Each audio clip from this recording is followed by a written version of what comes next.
కూటమి ప్రభుత్వ అప్రమత్తతతో తుంగభద్ర జలాశయం గేట్ల మార్పిడి పూర్తయింది. 52 కోట్ల రూపాయలతో టీబీ డ్యాంకు కొత్తగా ప్రాణం పోశారు. రికార్డు స్థాయిలో 33 క్రస్ట్ గేట్లను మార్చడంతో పాటు వాటిని లాగడానికి వినియోగించే గొలుసులను మార్చేశారు. కర్ణాటక, ఏపీ, తెలంగాణ రాష్ట్రాలు తుంగభద్ర జలాశయం ద్వారా ప్రయోజనం పొందుతూ ఉండగా గేట్ల మార్పిడికి ఏపీ ప్రభుత్వం వ్యయం చేసింది. 3 రాష్ట్రాల్లో తాగు, సాగునీరు అందించే ఈ జలాశయాన్ని 70 ఏళ్ల క్రితం నిర్మించారు. 2024 ఆగస్టులో 19వ నెంబర్ గేటు కొట్టుకుపోవడంతో అప్రమత్తమైన ఏపీ ప్రభుత్వం స్టాప్ లాక్ గేట్ ద్వారా నీటి వృధాను అరికట్టింది.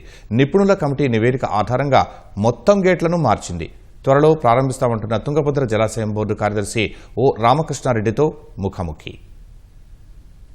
దేశ చరిత్రలోనే తొలిసారిగా జలాశయం గేట్లను ఒక్క సీజన్లో మార్చిన చరిత్ర తుంగభద్ర జలాశయానికి దక్కింది. ఈ సంవత్సరం కేవలం 6 నెలల్లో 33 గేట్లు మార్చి ఇక్కడ చరిత్ర సృష్టించారు. ఈ నేపథ్యంలో తుంగభద్ర జలాశయం బోర్డు కార్యదర్శి ఓ రామకృష్ణారెడ్డి గారు మనతో ఉన్నారు, అడిగి తెలుసుకుందాం. సార్, అసలు ఈ దేశ చరిత్రలోనే ఇది తొలిసారి అని చెప్తున్నారు ఒక సీజన్లో గేట్లు మార్చడం. అసలు ఏంటి సార్ ఆ వివరాలు ఏంటి? మేము యాక్చువల్గా నిజం చెప్పాలంటే 24th డిసెంబర్ యాక్చువల్గా స్టార్ట్ అయింది మెయిన్ వర్క్. మే 25కే 5 నెలల్లోనే కంప్లీట్ అయింది. ఈ మొత్తం 33 గేట్లు ఉన్నాయి. ప్రతి గేటు గతంలో పాత గేటు ఎంత వెయిట్తో ఉండింది, ఇప్పుడు కొత్త గేట్ ఎంత వెయిట్ పెట్టారు, ఈ మధ్యలో పెంచాలా వెయిట్ అనేది ఒక ఆలోచన వచ్చింది. ఆ వివరాలు ఏంటి సార్, ఎలా డెసిషన్ తీసుకున్నారు? నిజంగా చెప్పాలంటే మేము gate change negligible difference in weight. ఎందుకంటే అది మేము మోటార్స్ కూడా అదే కెపాసిటీతో మెయింటైన్ చేయాలంటే సేమ్ వెయిట్ ఉండాలి. అందుకే సేమ్ వెయిట్ చేయడానికి మేము ట్రై చేసి సేమ్ వెయిట్ మెయింటైన్ చేసాం. ఇప్పుడు వెయిట్ వచ్చేసి అరౌండ్ 50 టన్స్ ఉంది. అంతకుముందు కూడా అప్రాక్సిమేట్లీ 49.5 అట్లా ఉండింది. నేను మొత్తము ఫస్ట్ గేట్లే అనుకున్నారు, తర్వాత చైన్ కూడా మార్చాలని నిర్ణయించారు. ఇప్పుడు గేట్లు, చైన్లు మొత్తము బడ్జెట్ ఎంత, రాష్ట్ర ప్రభుత్వము ఎంత రిలీజ్ చేసింది? 2 రాష్ట్ర ప్రభుత్వాలు కర్ణాటక, ఆంధ్రప్రదేశ్, ఆ వివరాలు ఏంటి సార్? ఇప్పటి వరకు 30 crores వచ్చేసింది. మాకు మనీ వైజ్ ప్రాబ్లం ఏం లేదు యాక్చువల్ గేట్స్కు రిలీజ్ చేయడానికి. అందుకే వర్క్ అంత ఫాస్ట్గా జరిగింది. ఎందుకంటే మాకు ఆంధ్రప్రదేశ్ గవర్నమెంట్, కర్ణాటక గవర్నమెంట్ చాలా సహకరించాయి ఈ విషయంలో.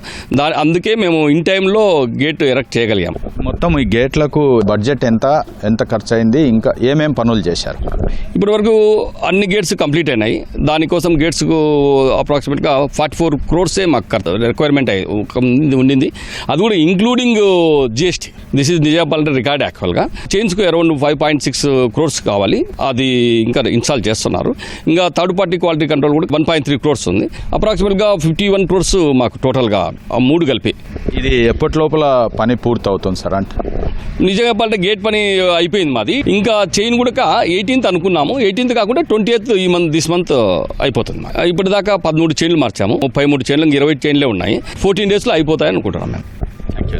ఇది ఈ నెల 25న కొత్తగా గేట్లు ఏర్పాటు చేసిన తుంగభద్ర జలాశయాన్ని ప్రారంభించడానికి కర్ణాటక, ఆంధ్రప్రదేశ్ రాష్ట్రాల ముఖ్యమంత్రులు రానున్నారని, మరో 20 రోజుల్లో మొత్తం చైన్ల మార్పిడి కూడా పూర్తి అవుతుందని, ఫ్లడ్ కోసం ఎదురు చూడమేనని చెప్పి జలాశయం సెక్రటరీ ఓ రామకృష్ణారెడ్డి గారు చెప్తున్నారు. కెమెరా పర్సన్ నారాయణతో లక్ష్మీప్రసాద్, తుంగభద్ర జలాశయం నుంచి.